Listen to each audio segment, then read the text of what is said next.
when he passed away, or maybe when he got up at age and sick, and he turned everything over to his sons. But the younger son had a desire to leave home. Most of our children don't like rules. They don't like disciplines. They call themselves, put a sign on the door saying do not disturb. Well, if I'm paying the bills in my house, then you cannot put no sign on no door. Ought to have a witness here. Amen. So therefore, if that's going to be the case, then we might as well just take the hinges off the door. You don't have no door, because you don't own no door. Well, God has put the man, the head in the household, makes him the leader, makes him the father over the house. Well, we see here that this particular scripture, where the sons, it was a certain man that had two sons. The younger, we talked about it earlier, and then said to his father, Father, give me the portion of goods that falleth to me. And he divided to them his living. And not many days after the younger son had gathered all together and took his journey to a far country. In other words, he had been watching or talking to somebody about the world out there. He thought that the grass was greener on the other side. And he thought if he got over there, he didn't have to live by the rules anymore. In other words, we have rules in the house, but you have to live by those rules. But in the house of the Father of God, there is love, there's fellowship, there is everything in that household that you need is right there. But yet and still, his little mind wanted to go elsewhere. Meaning if I leave home, I ain't got to worry about the rules and the discipline that I got to live by. So therefore, he said, and he went and he spent all their roads and mighty. In other words, he came to a place where he had the money that his father gave him. And the Bible said it was a mighty famine in the land. In other words, they had no jobs. The economics was chaos. No food. But the Bible said, and he had became in the want, because if you notice, he was feeding all his friends. In other words, we call them fair weather friends. In other words, they're here today and gone tomorrow. They should say they're gone tomorrow. Now, when you got money, you got some friends. But soon as the money runs out, you ain't got no friends. They all gone.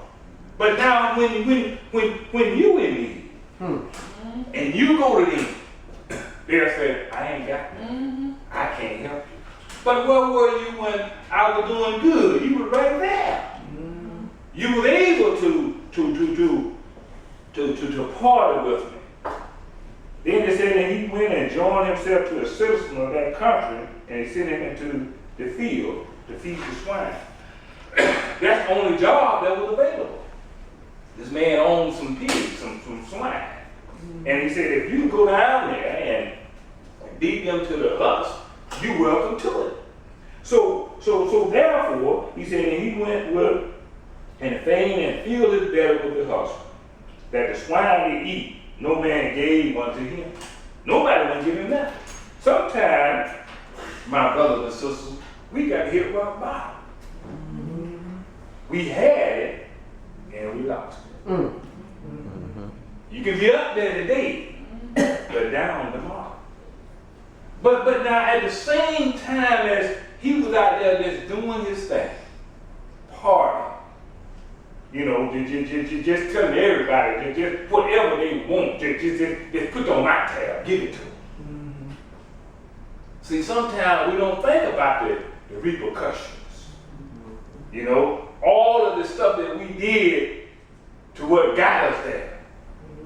See, a good father still will sit there and look out the window and wonder when his son coming back home. A good father. And we see here, and it said, and he came to himself. How many house servants of my father have bread enough to spare and perish with hunger? I will arise and go to my father, and will say unto him, Father, I have sinned against thee, against heaven, and before thee. Other words, he come to himself.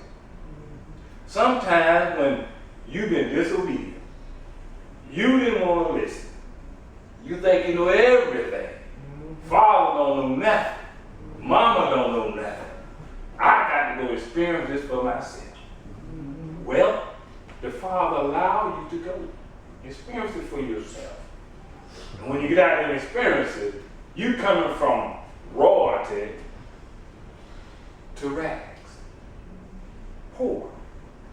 Your status don't change because you were disobedient. Now, when you was at home, you had everything. You weren't satisfied with mom and dad and what they had at the household. They had love there for you. They had fellowship there for you. They had all the things that you want. They were going to get it for you. So therefore, why do you want to leave? Well, I got to go, what they call it, sow my wild oats. I got to go experience life. I got to go see what it's all about. Don't be in a hurry, young children, to want to leave home. Stay as long as you can. Yes. But sometimes you have to leave the nest. I wish I could go back in time and be at home where I don't have no responsibilities, no bills to pay, nothing to worry about. But now you got it. Because a lot of us couldn't wait to get it. We was in a hurry. This young lad, he was in a hurry. He kept worrying his dad, his father's soul. And he had went on and give it to him. Then he gave him what he wanted. Then the Bible goes on and said, he rose and he came to his father. But when he yet great way off, his father saw him. In other words, that's how it is when we see our children coming back home. For some folks won't let their children come back to the house. But a good father will let the child come back to the house. I tell my daughter, when you're grown now, when you're out on your own, I say, I understand you get out there, you may lose your job or something may happen. But I always left the door open, as my father told me. He said, son, if you get out there and get rough, and you had to come back home and start over, he said, you're welcome to come back and start over. So I extend that same invitation to my daughter. A good father will let the children know if they've been obedient, that they will leave that opportunity for them. And some folks said, you can't come back here. You don't messed up. You don't did everything. You got locked up and you dealt with drugs and you're alcoholic. You can't come back here. But this son recognized his fault. When he came to his senses, he said, now I know I got to go back home. There's nothing wrong with going back home. You got some folks, they don't want to go back home. They don't left it. They say, I can't go back to the little country town. I can't go back to that country living. Well, God got a way of bringing you back home. One way or the other, you're going to come back home. And it's so glad that when you could look afar off and see your child coming, just a running. There you is, a good father. Not judging, not telling you that you're not welcome here. But the Bible said he was there with open arms. He had compassion. He ran and fell on his neck and kissed him. And the son said unto him, Father, I have sinned against heaven and thou sight, that no more worthy to be called your son. He's still your son, still your daughter. No matter what they do, they still yours. And same thing with Bill, maybe when he away, or maybe when he got up in age and sick, and he turned everything over to his sons. But the younger son had a desire to leave home. Most of our children don't like rules. They don't like disciplines. They call themselves, put a sign on the door saying, "Do not disturb." Well, if I'm paying the bills in my house, then you cannot put no sign on no door. Ought to have a witness here. Amen. So therefore, if that's going to be the case, then we might as well just take the hinges off the door. You won't have no door, because you don't own no door. Well, God has put the man, the head in the household, makes him the leader, makes him the father over the house. Well, we see here that this particular scripture, where the sons, it was a certain man that had two sons. The younger, we talked about it earlier, and then said to his father, "Father, give me the portion of goods that falleth to me." And he divided to them his living. And not many days after the younger son had gathered all together and took his journey to a far country. In other words, he had been watching or talking to somebody about the world out there. He thought that the grass was greener on the other side. And he thought if he got over there, he didn't have to live by the rules anymore. In other words, we have rules in the house, but you have to live by those rules.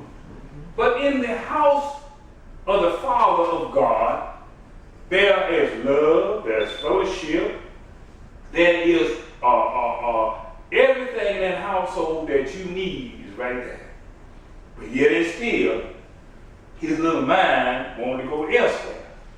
Meaning if I leave home, I ain't got to worry about the rules and the discipline that I got to live by. So therefore, he said, and he went and he spent all their roads and mighty. In other words, he came to a place where he had the money that his father gave him. And the Bible said it was a mighty famine in the land. In other words, they had no jobs. The economics was chaos. No food. But the Bible said, and he had became in the want, because if you notice, he was feeding all his friends. In other words, we call them fair weather friends. In other words, they're here today and gone tomorrow. Right? So they're gone tomorrow. Now, when you got money, you got some friends. But soon as the money runs out, you ain't got no friends. They all gone. But now when you in need, and you go to them, they'll say, "I ain't got nothing. I can't help you." But where were you when I was doing good? You were right there. You were able to party with me.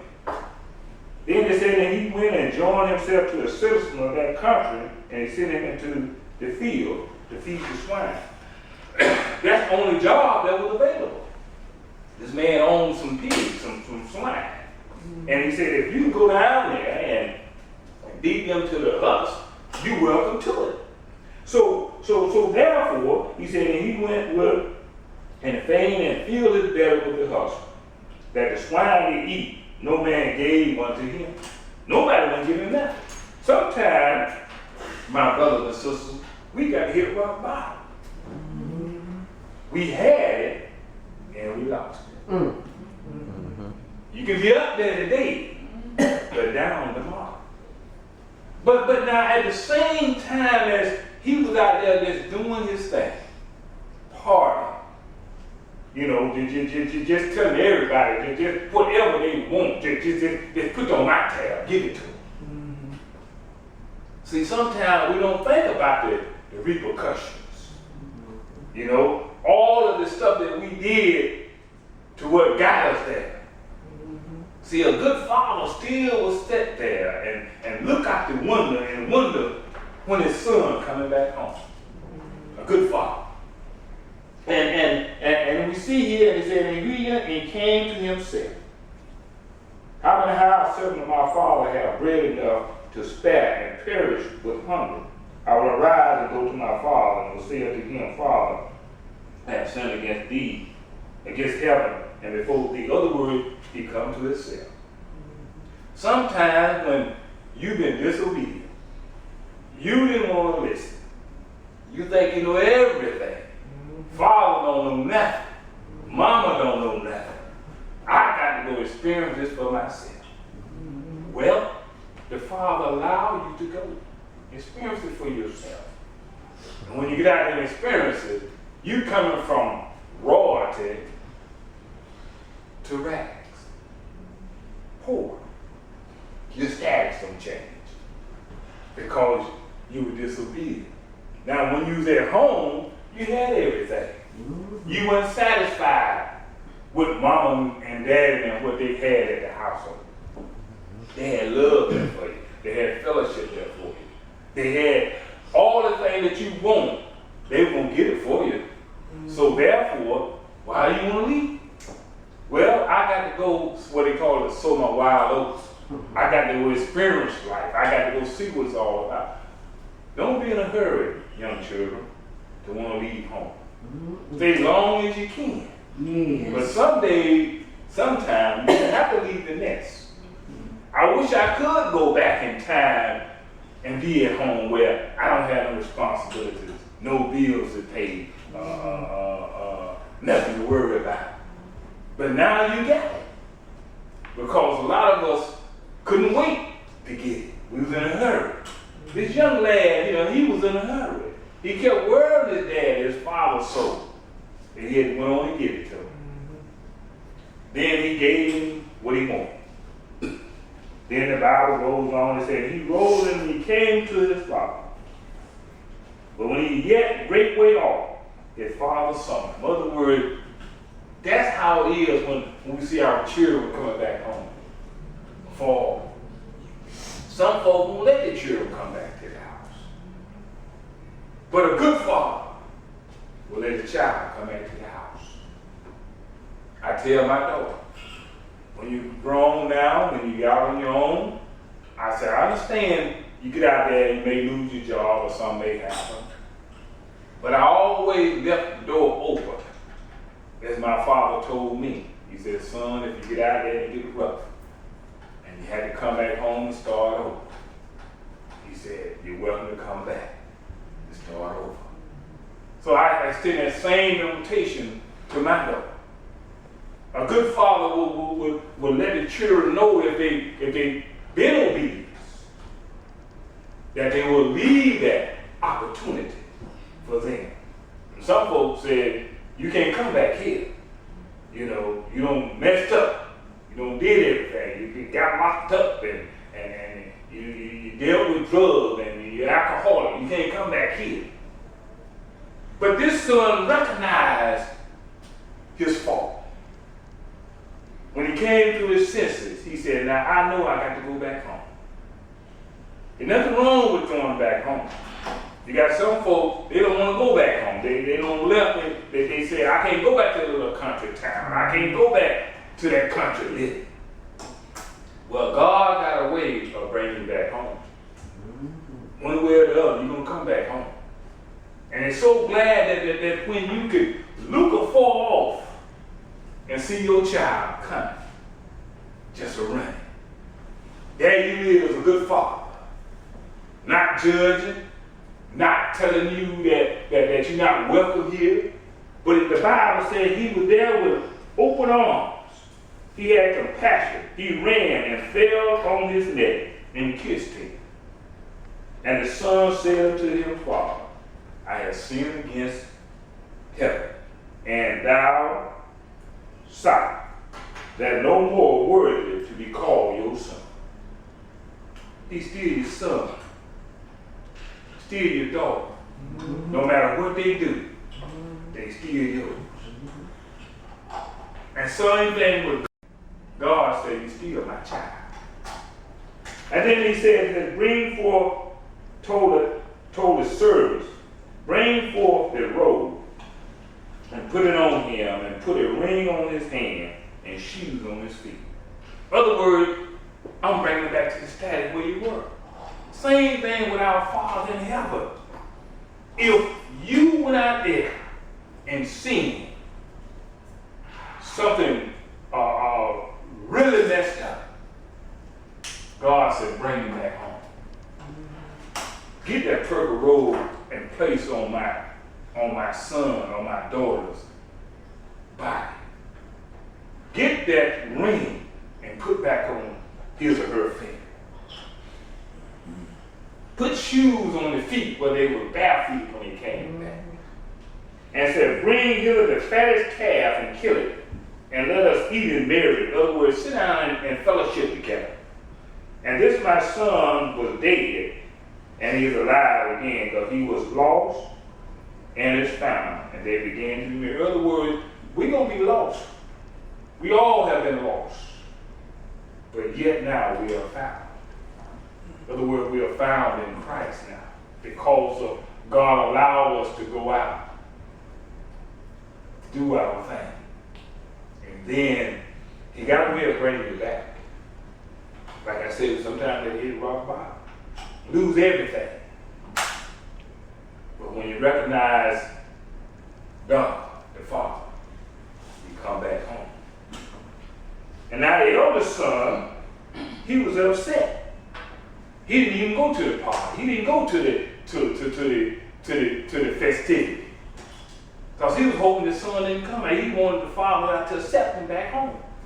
See, sometimes when we are as a family here in the church, and members get upset, and somebody do something wrong or say something wrong to somebody, and they leave.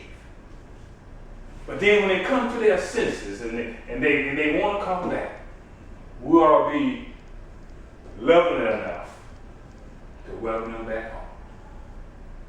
That's how God is. He said, come on back home. There's no place like home. I don't care what you do out there in the world, it still ain't no place like home. And one thing about this father, the earthly father here in this story, he welcomed his son back home. And the same thing with your heavenly Father, which is God. He will welcome you back home. A lot of us think that all the stuff I've done out there, that God won't take me back. Yes, he will. But you got to acknowledge that you have sinned. You got to repent. So therefore, he called one of the servants and asked what these things meant. And he said unto him, thy brother is come, and thy father had killed the fattest calf, because he had received him safe and sound. Fathers, we have received our children safe and sound. Until we know our children is back at home, safe and sound, then we can receive them. Because if they're still out there, we're worried about it. We wonder what's going on with them. But he knew his son and came back home, recognized that he should not have wanted to take his inheritance right then and there. But guess what? Even though he took and spent it up, he come back, he got the same status and got the same thing as though he never took it. That's how a good father is with his children. He take care of his children. A lot of us today, that's why we wonder why we have a lot of bad fathers, as we call them, deadbeat fathers, that won't take care of their children. Children all across town, and you as a father don't recognize you got children over there.